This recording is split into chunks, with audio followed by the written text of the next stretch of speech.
Hey, what's going on, everybody? This is Pastor Shay, aka Chaplain G, coming back at y'all with another word of encouragement for today. So check this out. I had somebody come to my office yesterday, and I had the news on, just kind of playing in the background. I don't even have the volume up, so not really paying attention to it. And they just kind of came in and just shook their head, and they were like, it's just sad, everything that's going on in the world. It's like we're not even able to talk to each other anymore. And I was like, yeah, man, like it's crazy that even though we speak the same language, we don't even mean the same things when we talk. Like we say the same words, but they don't have the same meaning. And he was like, yeah, it's kind of like back at the Tower of Babel. And I'm like, do tell, like, what do you mean? What do you mean by that? And he was like, yeah, so like back then when they all spoke the same language, they could do anything. Like it was like anything was possible for them. And I was like, yeah, like touche. As we look at that story, there's definitely the point in that story where men, when everybody's of one accord, man, they can accomplish absolutely everything. But what I didn't talk to him about, what I wanted to talk to y'all about, is yes, there's all kind of separation that's going on in the world and everything else. But what's happening in the world right now is like people are coming under a similar language with one another.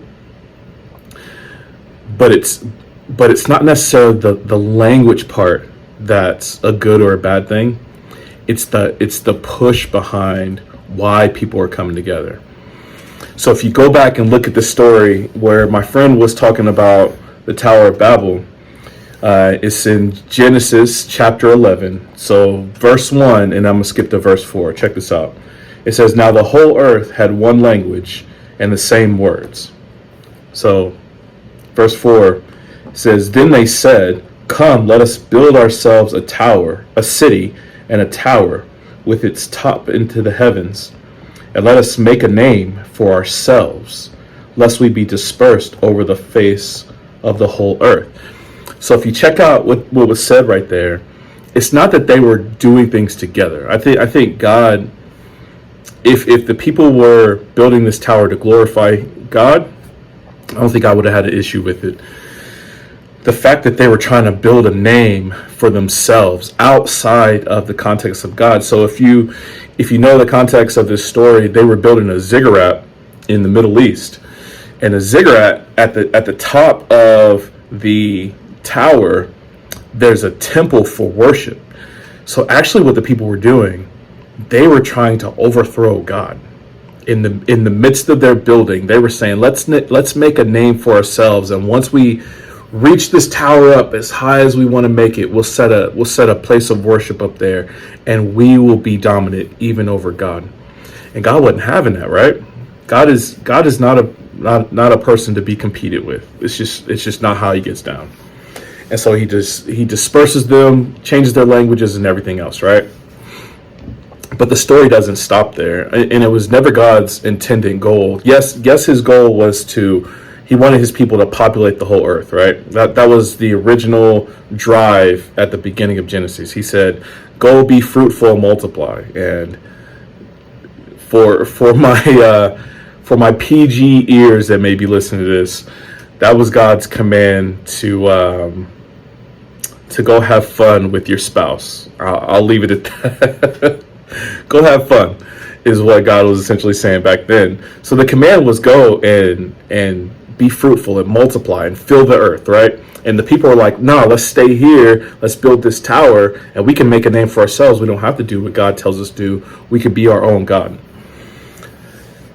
The Bible doesn't end there. And as you look through the Bible, fast forward like a big span of time, Jesus comes along and he starts to make a church for himself, like a remnant for himself. And one of his disciples is Peter. Peter later along writes that in Christ, we have like this building, like the people are the church, and the people, where the people made bricks back in Genesis for their tower. He says we are like living stones, and Jesus is the cornerstone, and we are building up this tower as a dedication and worship to God. So it's like that Genesis thing is starting to be undone by Christ. But check this out. The Bible doesn't even stop there, right? So you go all the way to the end book of the Bible, all the way to Revelation, and we see the ultimate fulfillment of that Genesis mistake being corrected in the book of Revelation. Check this out. It's Revelation chapter 7. I'm going to pick it up in verse 9. Check this out.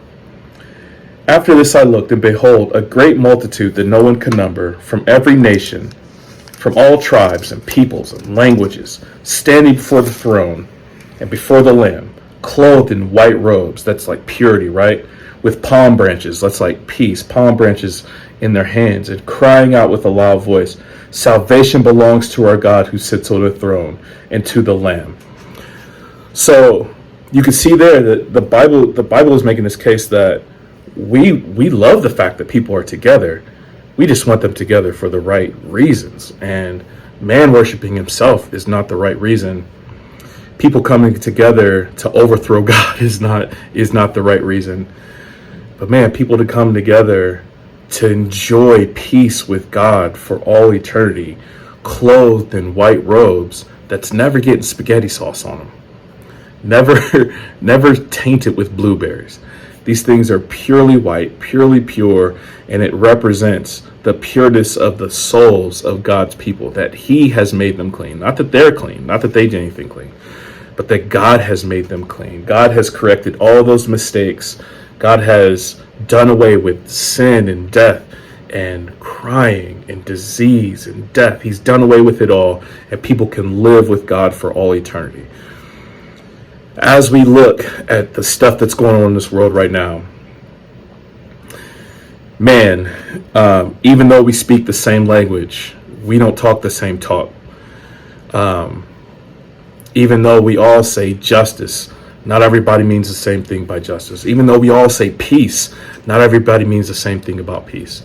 Even though we say what's right and what's wrong and what's truth, none of us are like talking the same language.